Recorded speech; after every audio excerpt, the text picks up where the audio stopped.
Isa pang suspect sa pagpatay kay Maconacon Isabela Mayor Erlinda Domingo ang naaresto ng mga otoridad. Patuloy naman pinaghahanap ng QCPD ang iba pang suspect.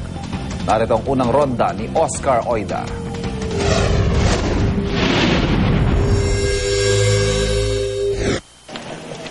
Unang naaresto ng mga otoridad si Christian Flores, isa sa mga suspect sa pagpatay kay Maconacon Isabela Mayor Erlinda Domingo.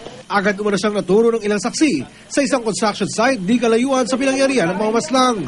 Nakuha sa kanya ang isang kalibre 45 bago alas 12 ng hating gabi. Isang follow-up operation ang iginasa ng mga operatiba ng Criminal Investigation and Detection Unit. Sa isang lugar sa may Purok 20, Barangay Conrad, Quezon City, nadampot nila ang pangalawang suspect na hindi daw muna nila papangalanan.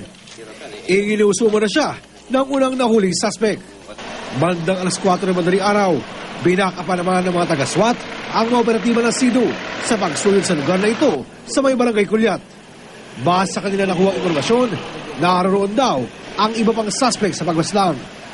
Sa itinuturong bahay, nakuha ng mga pulis ang isang babae na nakuha naman nila ng baril at ilang bala. Hindi pa masabi ng otoridad kung kasama ang naturang babae sa pagmaslang. Ang dalawang suspect at ang babae nasa pangalaga na ngayon ng Criminal Investigation and Detection Unit ng QCPD.